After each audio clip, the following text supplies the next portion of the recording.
So ఈ జాజికాయ మనకి ఒక చిన్న పిల్లలు ఉన్న వాళ్ళకి ఒక సింపుల్ టిప్ నేను చెప్తాను. ఈ జాజికాయ ఉంటుంది కదా, దీని ఈ స్కిన్ తీసేసి గట్టిగా కొడితే ఈ స్కిన్ వచ్చేస్తుంది, అందరికీ తెలుసు కదా. అప్పుడు జాజికాయ బయటకు వస్తుంది. దీన్ని బాగా నూరేసి తేనె ఉంటుంది కదా, అందులో మిక్స్ చేసుకొని ఒక 1 జాజికాయ విత్ 1 స్పూన్ ఆఫ్ తేనె హనీ తీసుకుంటే ఎవరికైనా స్టమక్ అప్సెట్ కానీ బాగా హెవీ లూజ్ మోషన్స్ ఉన్నా అన్నీ ఖచ్చితంగా తగ్గిపోతాయి అన్నమాట. చాలా best medicine for stomach upset. చాలా బాగా పనిచేస్తుంది. ఖచ్చితంగా ఒకసారి ట్రై చేసి చూడండి. ఎప్పుడైనా చిన్నపిల్లలకి ఇలా వచ్చినప్పుడు ఒకసారి ట్రై చేసి చూడండి. సో నాకు తెలిసిన కొన్ని కొత్త టిప్స్, కొన్ని కొత్త విషయాలు మీతో షేర్ చేద్దాం అనుకుంటున్నాను.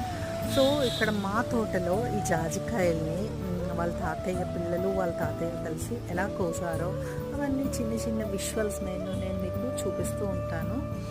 So stay tune.